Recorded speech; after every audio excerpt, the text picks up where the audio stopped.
हरे कृष्णा। आप सभी का दिन शुभ एवं मंगलमय हो। आज की वीडियो में आप सुनेंगे वैशाख मास महात्म्य की अध्याय 10 की कथा।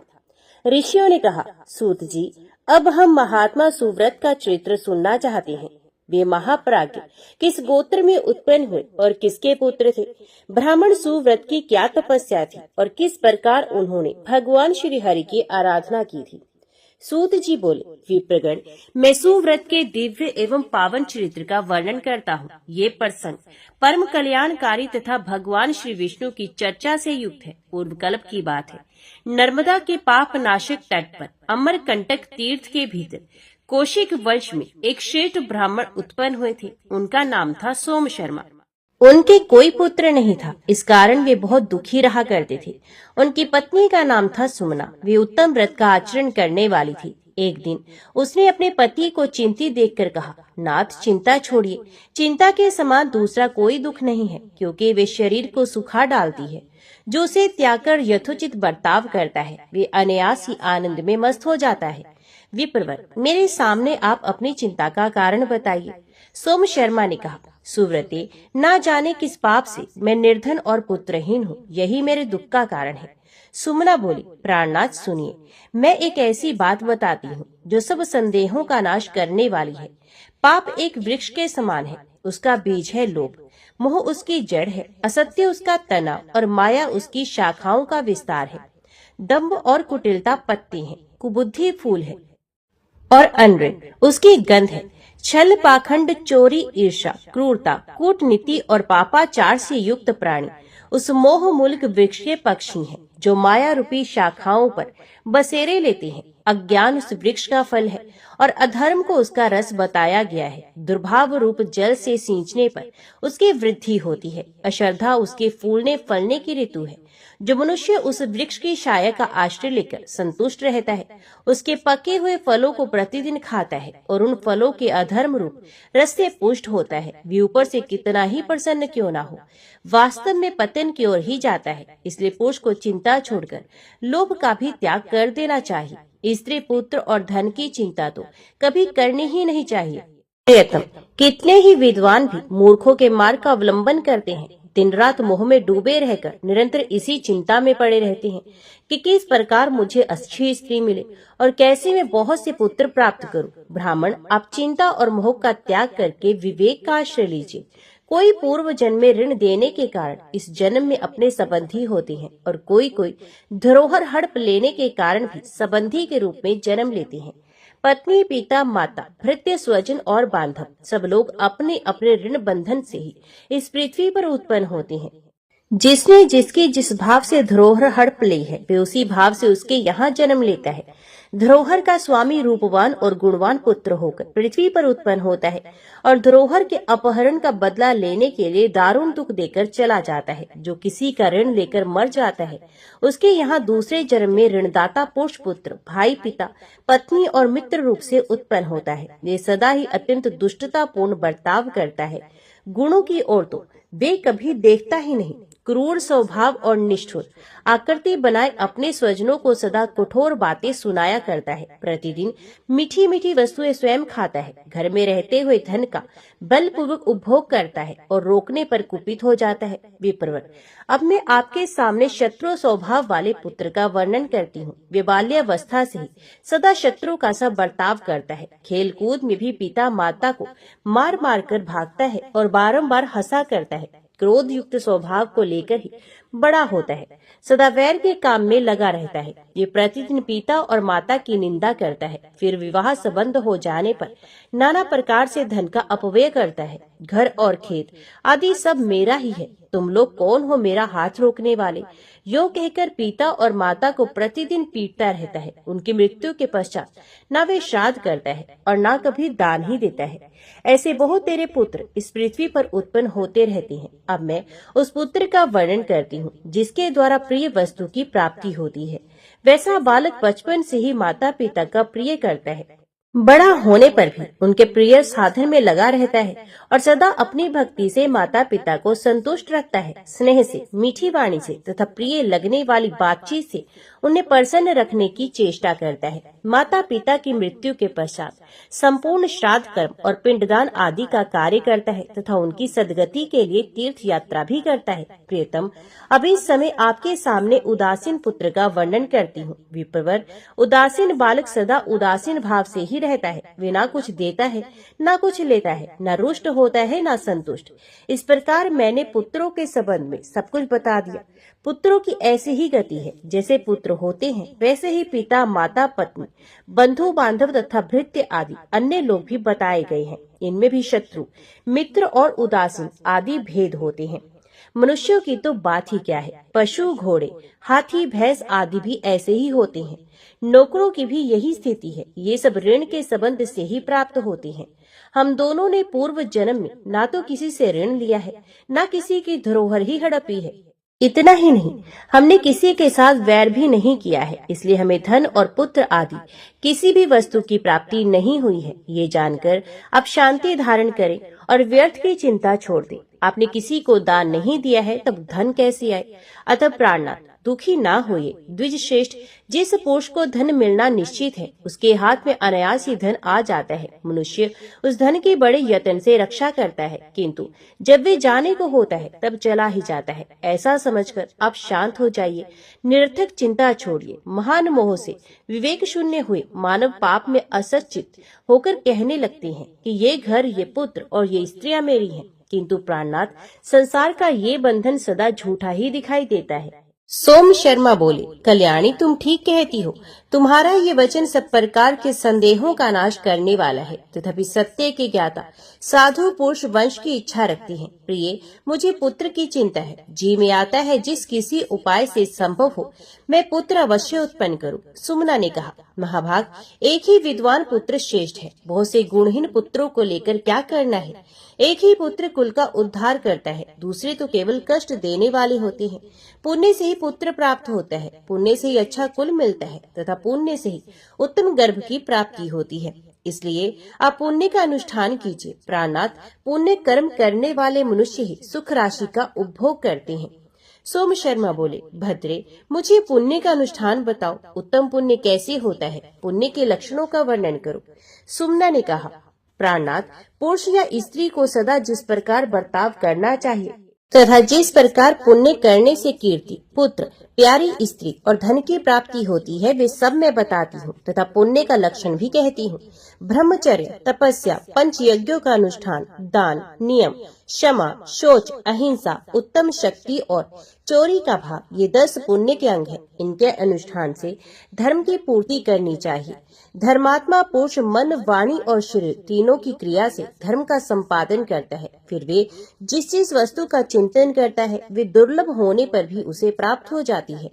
सोम शर्मा ने पूछा, भामिनी, धर्म का स्वरूप कैसा है और उसके कौन कौन से अंग हैं? प्रिय, इस विषय को सुनने की मेरे मन में बड़ी रुचि हो रही है, अतः तुम प्रसन्नता पूर्वक इसका वर्णन करो। सुमना बोली, ब्राह्मण जिनका अत्रि वंश में जन्म हुआ है तथा जो अनसुया के पुत्र हैं, उन भगवान दत्तात्रेय जी ने ही सदा धर्म का साक्षात्कार किया है। महर्षि दुर्वासा और दत्तात्रेय, इन दोनों ने उत्तम तपस्या की है। उन्होंने तपस्या और आत्म बल के साथ धर्म अनुकूल बर्ताव भी किया है। उन्होंने वन में रहकर 10,000 वर्षों तक तपस्या की, बिना कुछ खाए पिए केवल हवा पीकर जीवन निर्वाह किया। इससे वे दोनों शुभदर्शी हो गए।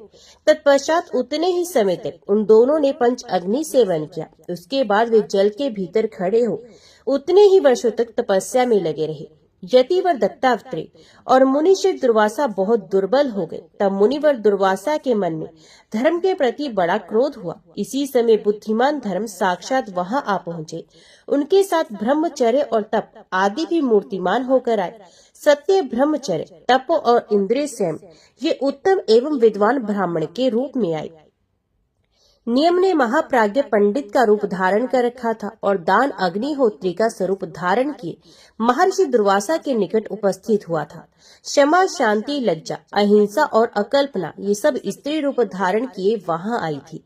बुद्धि, प्रज्ञा, दया, श्रद्धा, मेधा, सत्कीर्ति और शांति इनका भी वही रूप था। पांचों अग्नियां, परम पावन वेद और वेदांग ये भी अपना अपना दिव्य रूप धारण किए उपस्थित थे। इस प्रकार धर्म अपने परिवार के साथ वहां आए थे। ये सब के सब मुनि को सिद्ध हो गए थे। धर्म बोले, ब्राह्मण, आपने तपस्वी होकर भी क्रोध क्यों किया? क्रोध तो मनुष्य के श्रेय और तपस्या दोनों का ही नाश कर डालता है। इसलिए तपस्या के समय इस सर्वनाशी क्रोध को अवश्य त्याग देना चाहिए। द्विजश्रेष्ठ, स्वस्थ होइए, आपकी तपस्या का फल बहुत उत्तम है। दुर्वासा ने कहा, आप कौन हैं जो इन श्रेष्ठ ब्राह्मणों के साथ यहाँ पधारे हैं तथा आपके साथ ये सुंदर रूप और अलंकारों से सुशोभित स्त्रियां कैसे खड़ी हैं? धर्म बोले, मुने, ये जो आपके सामने ब्राह्मण के रूप में संपूर्ण तेज से युक्त दिखाई देते हैं, जो हाथ में दंड और कमंडलू लिए अत्यंत प्रसन्न जान पड़ते हैं, इनका नाम ब्रह्मचर्य है। इसी प्रकार ये जो दूसरे तेजस्वी ब्राह्मण खड़े हैं, इन पर भी दृष्टिपात कीजिए। इनके शरीर का रंग पीला और आंखें भूरे रंग की हैं। ये सत्य कहलाती हैं। धर्मात्मन, इन्हीं के समान जो अपनी दिव्य प्रभा से विश्व देवों की समानता कर रहे हैं तथा जिनका आपने सदा ही आश्रय लिया है, वही ये आपके मूर्तिमान तप है। इनका दर्शन कीजिए, जिनकी वाणी प्रसाद गुण से युक्त है, जो दीप्तिमान दिखाई देते हैं, संपूर्ण जीवों पर दया करना जिनका स्वभाव है तथा जो सर्वदा आपका पोषण करते हैं, वे ही दम यहाँ व्यक्त रूप धारण करके उपस्थित हैं।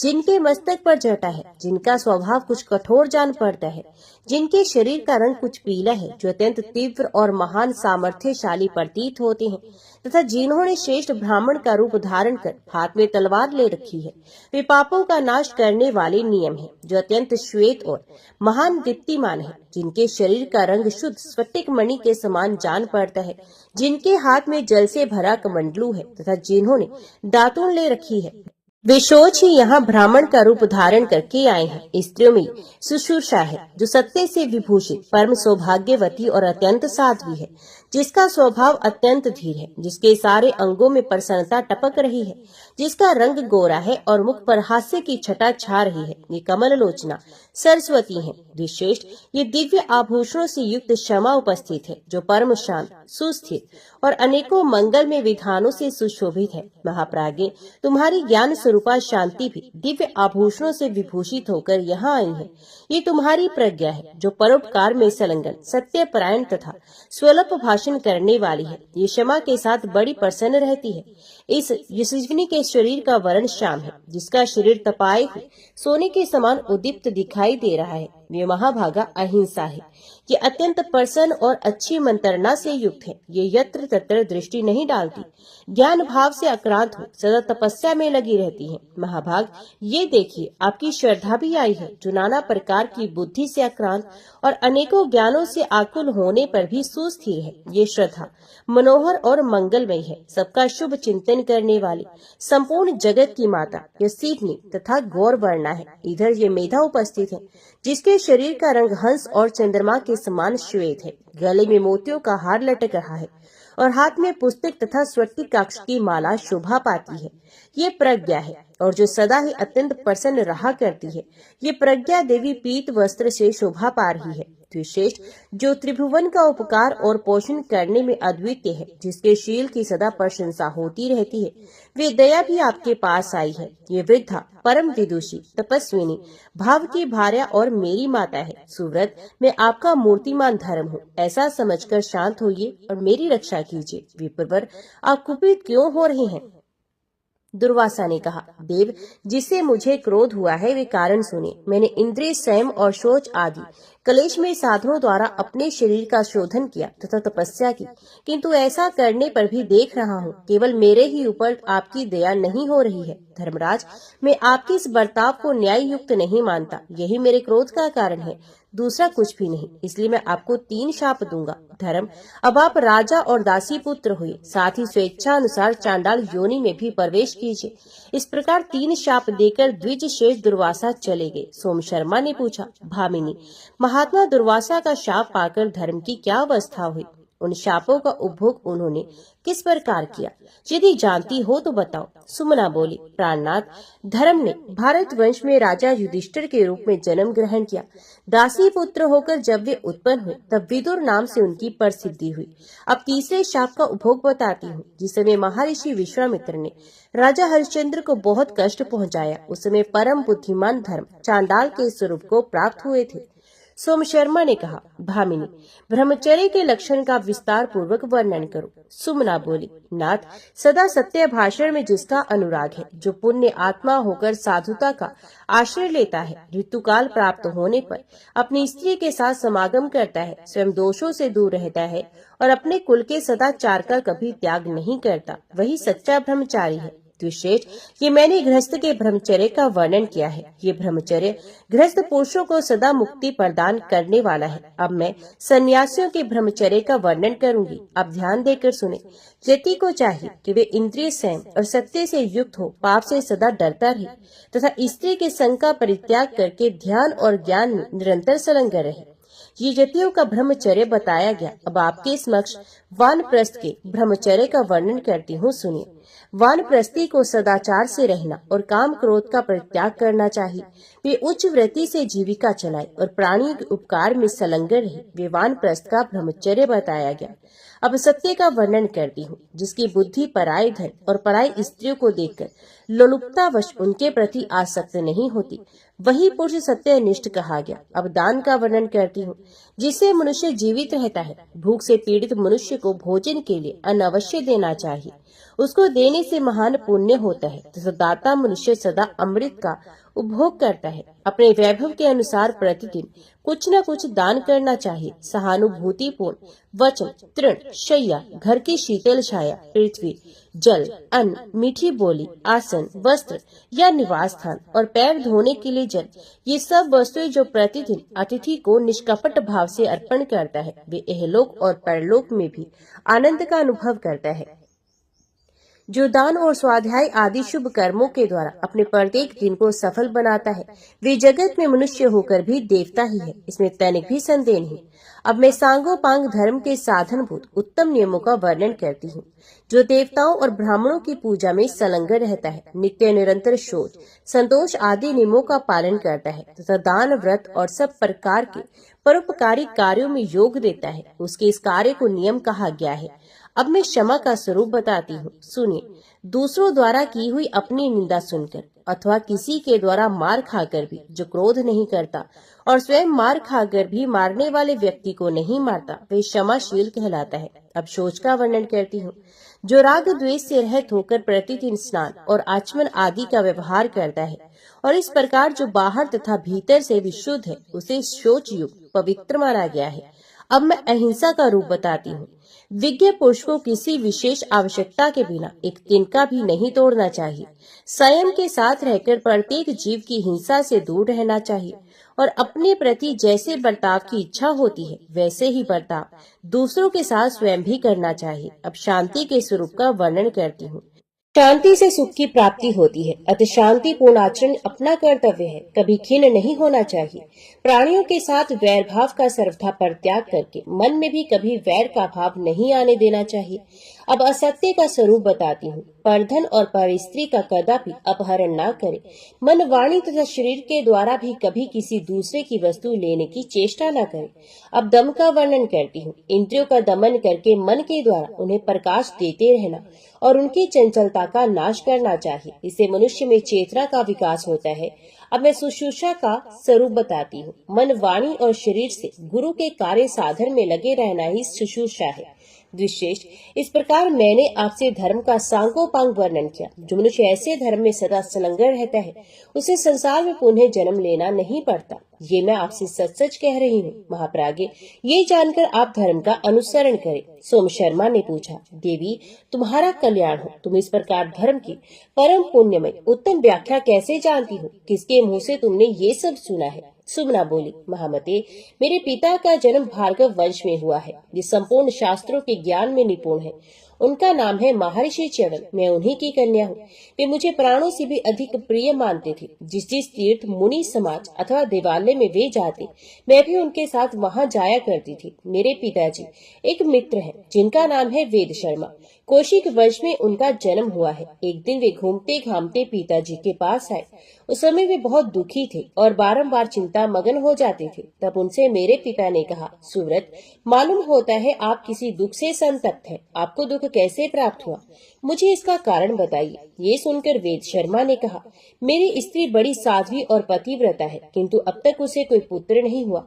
मेरा वंश चलाने वाला कोई नहीं, यही मेरे दुख का कारण है। आपने पूछा था इसलिए बताया है।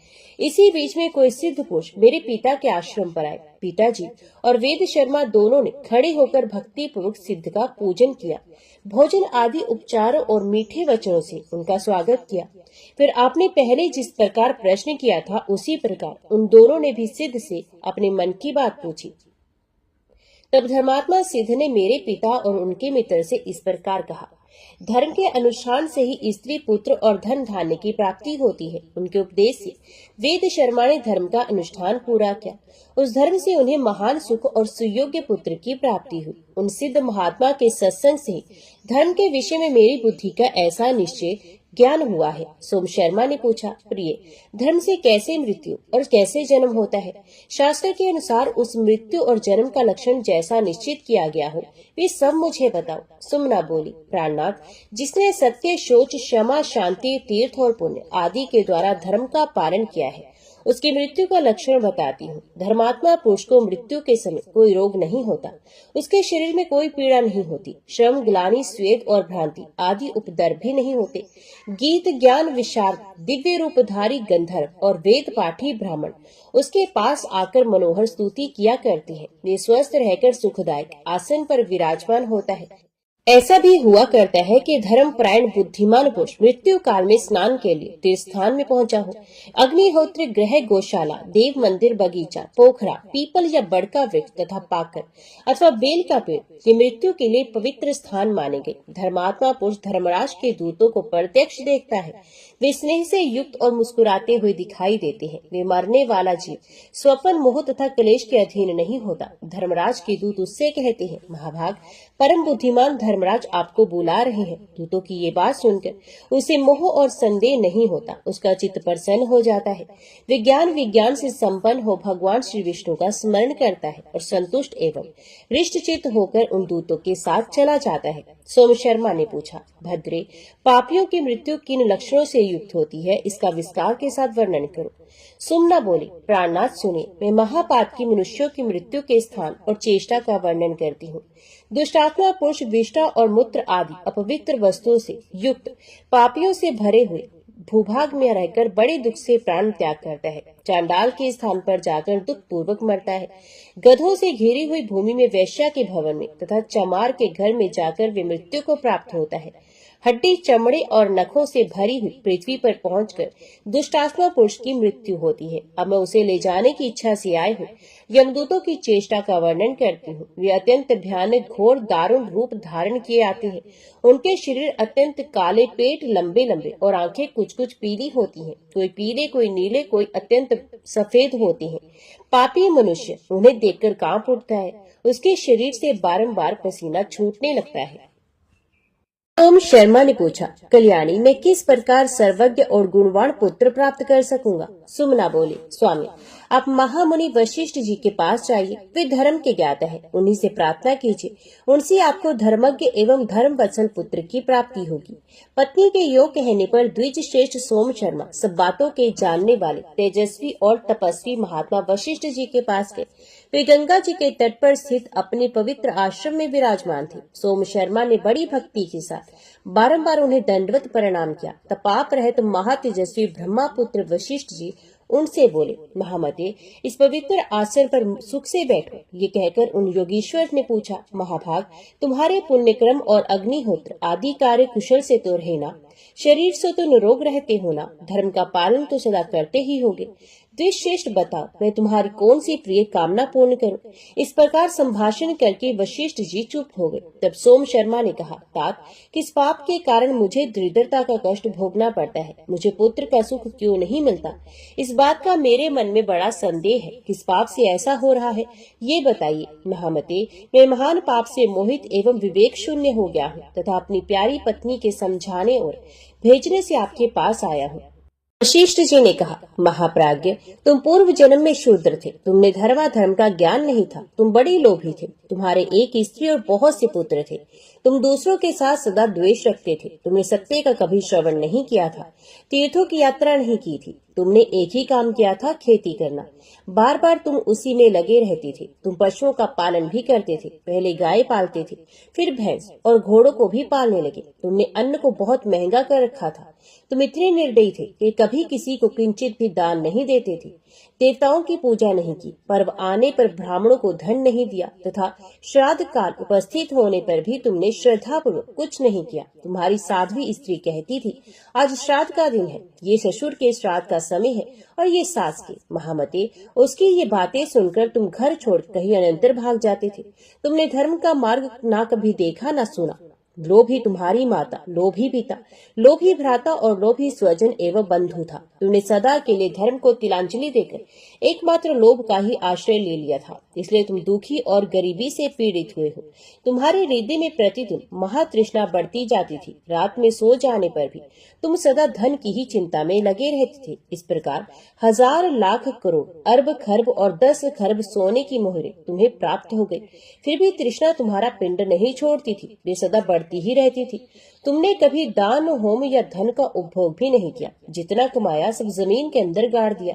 तुम्हारे पुत्रों को भी उस गड़े हुए धन का पता नहीं था। तुम्हारे हृदय में तृष्णा की आग प्रज्वलित होती रहती थी। उसी के दुख से तुम्हें कभी सुख नहीं मिलता था। तृष्णा की आग से संतप्त होकर तुम हाहाकार मचाते और अचेत रहते थे। विप्रवर, इस प्रकार मोह में पड़े पड़े ही तुम काल के अधीन हो गए। स्त्री और पुत्र पूछते ही रह गए, किंतु तुमने उन्हें ना तो उस धन का पता बताया, ना उन्हें दिया। तुम प्राण त्याग कर यमलोक में चले गए। इस प्रकार मैंने तुम्हारे पूर्व जन्म का सारा वृतांत कह सुनाया। विप्रवर, उसी कर्म के कारण तुम निर्धन और दरिद्र हो, जिसके ऊपर भगवान श्री विष्णु प्रसन्न होते हैं। उसी के घर में सदा सुशील, ज्ञानी और सत्य धर्म परायण पुत्र होते हैं। संसार में जिसको भक्तिमान श्रेष्ठ पुत्र की प्राप्ति हुई है, वे भगवान का कृपा पात्र है। भगवान श्री विष्णु की कृपा के बिना कोई भी स्त्री, पुत्र, उत्तम जन्म तथा उत्तम कुल को, श्री विष्णु को परम धाम को प्राप्त नहीं कर सकता। सोम शर्मा ने पूछा, ज्ञान विज्ञान के पंडित विप्रवर वशिष्ठ जी, यदि ऐसी बात है तो मुझे ब्राह्मण वंश में जन्म कैसे मिला, इसका सारा कारण बताइए। वशिष्ठ जी बोले, ब्राह्मण पूर्व जन्म में तुम्हारे द्वारा एक धर्म संबंधी कार्य भी बन गया था, उसे बताता हूँ। उन दिनों एक निष्पाप, सदाचारी, अच्छे विद्वान, विष्णु भक्त और धर्मात्मा ब्राह्मण थे, जो तीर्थ यात्रा के व्यास से समूची पृथ्वी पर अकेले विचरण किया करते थे। एक दिन वे महामुनि घूमते घामते तुम्हारे घर पर आए। द्विजश्रेष्ठ, उस समय उन्होंने अपने ठहरने के लिए तुमसे कोई स्थान मांगा। तुम बड़ी प्रसन्नता के साथ बोले, विद्वल, आहा, आज मैं धन्य हो गया। आज मैंने पावन तीर्थ की यात्रा कर ली तथा इस समय मुझे आपके दर्शन से तीर्थ सेवन का फल मिल गया। ये कहकर तुमने उन्हें ठहरने के लिए परम पवित्र गौशाला का स्थान दिखाया और वहां ठहराकर उनके शरीर की सेवा करके दोनों पैरों को भी दबाया। फिर उनके चरणों को जल से धोकर चरणोदक से अपने मस्तक का अभिषेक किया। तत्पश्चात तुरंत ही दूध, दही, घी और मट्ठे के साथ उन ब्राह्मण देवता का अन्न अर्पण किया। महामते, इस प्रकार अपनी स्त्री से सेवा करके तुमने ब्राह्मण को बहुत संतुष्ट कर लिया। दूसरे दिन प्रातः काल अत्यंत शुभकारक पुण्य दिवस आया। उस दिन शुद्ध आषाढ़ मास की शुक्ल द्वादशी थी, जो सब पापों का नाश करने वाली है। उसी तिथि को भगवान श्री विष्णु योग निद्रा का आश्रय लेते हैं। वही तिथि आने पर बुद्धिमान और विद्वान पुरुष घर के सारे काम छोड़कर भगवान श्री विष्णु के ध्यान में संलग्न हो गए। गीत और मंगल वाद्यों के द्वारा परम उत्सव मनाने लगे। समस्त ब्राह्मण वेद के सूक्तों और मंगलमय स्तोत्रों द्वारा भगवान की स्तुति कहने लगे। ऐसे महोत्सव का अवसर पाकर वे श्रेष्ठ ब्राह्मण उस दिन वहीं ठहर गए। उन्होंने एकादशी का व्रत किया और उसका महात्म्य भी पढ़कर सुनाया। तुमने अपनी स्त्री और पुत्रों के साथ एकादशी से होने वाले उत्तम पुण्य का वर्णन सुना। उस महापुण्य में प्रसंग को सुनकर स्त्री और पुत्रों से प्रेरित हो ब्राह्मण के संसर्ग से तुमने भी एकादशी व्रत का आचरण किया। स्त्री और पुत्रों के साथ जाकर प्रातः काल स्नान किया और प्रसन्न मन से गंध, पुष्प आदि पवित्र उपचारों तथा सब प्रकार के नैवेद्यों द्वारा भगवान श्री मधुसूदन की पूजा की। फिर नृत्य और गीत आदि के द्वारा उत्सव मनाते हुए रात्रि में जागरण किया। तत्पश्चात भगवान को स्नान कराकर भक्ति के साथ बारंबार उनके चरणों में मस्तक झुकाया।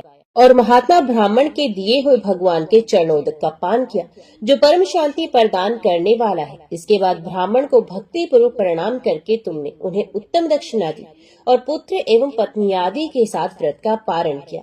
इस प्रकार भक्ति और सद्भाव के द्वारा तुमने ब्राह्मण को भली भांति प्रसन्न कर लिया। अतः ब्राह्मण के संग और भगवान श्री विष्णु के प्रसाद से सत्य धर्म में स्थित होने के कारण तुम्हें ब्राह्मण का शरीर प्राप्त हुआ है। तुमने धन के लालच में आकर पुत्र का स्नेह त्याग दिया। उसी पाप का ये फल है कि तुम पुत्रहीन हो गए। पिपर उत्तम पुत्र, उत्तम कुल, धन धान्य, पृथ्वी, स्त्री, उत्तम जन्म, श्रेष्ठ मृत्यु, सुंदर भोग, सुख, राज्य, स्वर्ग तथा मोक्ष आदि जो जो दुर्लभ वस्तुएं हैं, वे सभी परमात्मा भगवान श्री विष्णु की कृपा से ही प्राप्त होती हैं। इसलिए अब से भगवान नारायण की आराधना करके तुम उस उत्कृष्ट पद को प्राप्त कर सकोगे जो श्री विष्णु का परम पद कहलाता है। महाभाग, ये जानकर तुम श्री नारायण के भजन में लग जाओ। वशिष्ठ जी के द्वारा इस प्रकार समझाए जाने पर वे महानुभाव ब्राह्मण हर्ष में भर गए और भक्ति पूर्वक महर्षि वशिष्ठ के चरणों में प्रणाम करके उनकी आज्ञा ले अपने घर को पधारे। वहां पहुंचकर अपनी स्त्री सुमना से प्रसन्नता पूर्वक बोले, प्रिय, तुम्हारी कृपा से ब्रह्म ऋषि वशिष्ठ जी के द्वारा मुझे अपने पूर्व जन्म की सारी चेष्टाएं ज्ञात हो गई। तदंतर सत्पुरुषों में श्रेष्ठ महाबुद्धिमान सोम शर्मा अपनी स्त्री सुमना के साथ नर्मदा के अत्यंत पुण्यदायक तट पर गए और कपिला संगम नामक पुण्य तीर्थ में नहाकर देवताओं तथा पितरों का तर्पण करके शांति से भगवान नारायण के मंगलमय नाम का जप करते हुए तपस्या करने लगे। महामना सोम शर्मा 12 अक्षर मंत्र का जप और भगवान का ध्यान करते थे। वे सदा निश्चिंत होकर बैठने, सोने, चलने और स्वप्न के समय भी केवल भगवान श्री विष्णु की ओर ही दृष्टि रखते थे। उन्होंने काम क्रोध का परित्याग कर दिया था। साथ ही पातिव्रत धर्म में तत्पर रहने वाली परम सौभाग्यवती सती साध्वी सुमना भी अपने तपस्वी पति की सेवा में लगी रहती थी। सोम शर्मा जब भगवान का ध्यान करने लगे, उसमें अनेक प्रकार के विघ्नों ने सामने आकर उन्हें भय दिखाया। भयंकर विष वाले काले सांप उनके पास पहुंच जाते थे। सिंह, बाघ और हाथी उनकी दृष्टि में आकर भय उत्पन्न करते थे। इस प्रकार बड़े बड़े विघ्नों से घिरे रहने पर भी महाबुद्धिमान धर्मात्मा ब्राह्मण भगवान श्री विष्णु के ध्यान से कभी विचलित नहीं होते थे। इस प्रकार प्रतिदिन भगवान श्री केशव का ध्यान और स्तवन करते हुए सोम शर्मा ने अपनी भक्ति के बल से भगवान को हृदय में बिठा लिया। उनका उद्यम और पुरुषार्थ देखकर भगवान ऋषिकेश ने प्रकट हो गए और उन्हें हर्ष प्रदान करते हुए बोले, महाप्राज्ञ सोम शर्मा, अपनी पत्नी के साथ मेरी बात सुनो।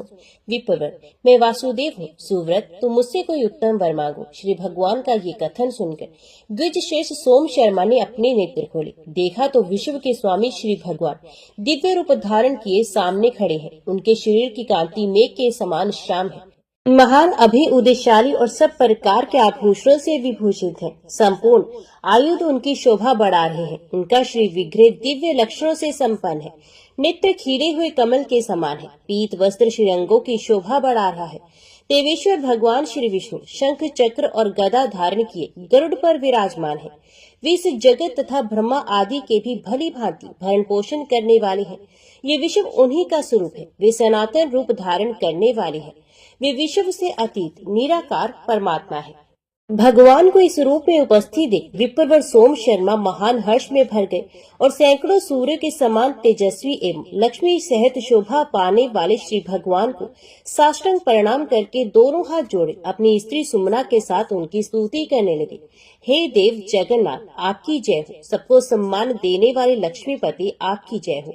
योगियों की स्वामी योगेंद्र, आपकी जय हो। यज्ञ के स्वामी हे हरे, आपकी जय हो। विष्णु रूप से यज्ञेश्वर और शिव रूप से यज्ञ विध्वंसक सनातन और सर्वव्यापक परमेश्वर, आपकी जय हो, आपकी जय हो। सर्वेश्वर हे अनंत, आपकी जय हो। जय स्वरूप प्रभु, आपको मेरा प्रणाम है। ज्ञानवानों में श्रेष्ठ, आपकी जय हो। ज्ञान नायक, आपकी जय हो। सब कुछ देने वाले सर्वज्ञ परमेश्वर, आपकी जय हो। सत्वगुण को उत्पन्न करने वाले प्रभु, आपकी जय हो। श्री हरि बोले, ब्राह्मण, मैं तुम्हारी इस तपस्या, पुण्य, सत्य तथा पावन स्त्रोत्र से बहुत संतुष्ट हूँ। मुझसे कोई वर मांगो। सोम शर्मा ने कहा, प्रभु, पहले तो आप मुझे भली भांति निश्चित किया हुआ एक वर ये दीजिए कि मैं प्रत्येक जन्म में आपकी भक्ति करता रहूं। दूसरा ये कि मुझे मोक्ष प्रदान करने वाले अपने अविचल परम धाम का दर्शन कराइए। तीसरे वर्ग के रूप में मुझे एक ऐसा पुत्र दीजिए जो अपने वंश का उद्धारक, दिव्य लक्षणों से संपन्न, विष्णु भक्ति परायण, मेरे कुल को धारण करने वाला, सर्वज्ञ, सर्वस्व दान करने वाला, जितेंद्र, तप और तेज से युक्त, देवता, ब्राह्मण तथा इस जगत का पालन करने वाला श्री भगवान आपका पुजारी और शुभ संकल्प वाला हो। इसके सिवा श्री केशव आप मेरी दरिद्रता हर लीजिए। श्री हरि बोले, द्विश्रेष्ठ, ऐसा ही होगा, इसमें तनिक भी संदेह नहीं। मेरे प्रसाद से तुमको सुयोग्य पुत्र की प्राप्ति होगी जो तुम्हारे वंश का उद्धार करने वाला होगा। तुम इस मनुष्य लोक में भी परम उत्तम दिव्य मनुष्योचित भोगों का उपभोग करोगे, तदंतर तुम परम गति को प्राप्त करोगे। इस प्रकार भगवान श्री हरि स्त्री सहित ब्राह्मण को वरदान देकर अंतर ध्यान हो गए। तदंतर द्विज श्रेष्ठ सोम शर्मा अपनी पत्नी सुमना के साथ नर्मदा के पुण्यदायक तट पर उस परम पावन उत्तम तीर्थ में अमरकंटक में रहकर दान पुण्य करने लगे। इस प्रकार बहुत समय व्यतीत हो जाने पर एक दिन सोम शर्मा कपिला और नर्मदा के संगम में स्नान करके निकले और घर आकर ब्राह्मणोचित कर्म में लग गए। उस दिन व्रत से शोभा पाने वाली परम सौभाग्यवती सुमना ने पति के सहवास से गर्भ धारण किया। समय आने पर उस बड़भागिनी ने देवताओं के समान कांतिमान उत्तम पुत्र को जन्म दिया, जिसके शरीर से तेजो में किरणें छिटक रही थी। उसके जन्म के समय आकाश में बारंबार देवताओं के नगारे बजने लगे। तत्पश्चात ब्रह्मा जी देवताओं को साथ लेकर वहां आए और स्वच्छित से उस बालक का नाम उन्होंने सुव्रत रखा। नामकरण करके महाबली देवता स्वर्ग को चले गए। उनके जाने के पश्चात द्विज श्रेष्ठ सोम शर्मा ने बालक के जात कर्म आदि संस्कार किए। उस बड़भागी पुत्र सुव्रत के, जो भगवान की कृपा से प्राप्त हुआ था, जन्म लेने पर ब्राह्मण के घर में धन धान्य से परिपूर्ण महालक्ष्मी निवास करने लगी। हाथी, घोड़े, भैंसे, गोए, सोने और रत्न आदि किसी भी वस्तु की कोई कमी न रही। सोम शर्मा का घर रत्न राशि से कुबेर भवन की भांति शोभा पाने लगा। ब्राह्मण ने दान पुण्य आदि धर्मों का अनुष्ठान किया। तीर्थों में जाकर वे नाना प्रकार के पुण्यों में लगे रहे और जो जो दान पुण्य हो सकते थे उन सबका उन्होंने अनुष्ठान किया। मेधावी सोम शर्मा का सारा जीवन ही ज्ञान और पुण्य के उपार्जन में ही लगा रहा। उन्होंने बड़े हर्ष के साथ पुत्र का विवाह किया। फिर पुत्र के भी पुत्र उत्पन्न हुए, जो बड़े ही पुण्यात्मा और उत्तम लक्षणों से संपन्न थे। वे भी सदा सत्यवादी, धर्मात्मा, तपस्वी तथा दान धर्मों में संलग्न थे। उन पुत्रों के भी पुण्य संस्कार सोम शर्मा ने ही संपन्न किए। सुमना और सोम शर्मा दोनों ही सौभाग्यशाली थे। वे महान अभय उदय से युक्त होकर सदा हर्ष में भरे रहते थे। तो सब प्रेम से बोलो, लक्ष्मी नारायण भगवान की जय, राधा कृष्ण भगवान की जय।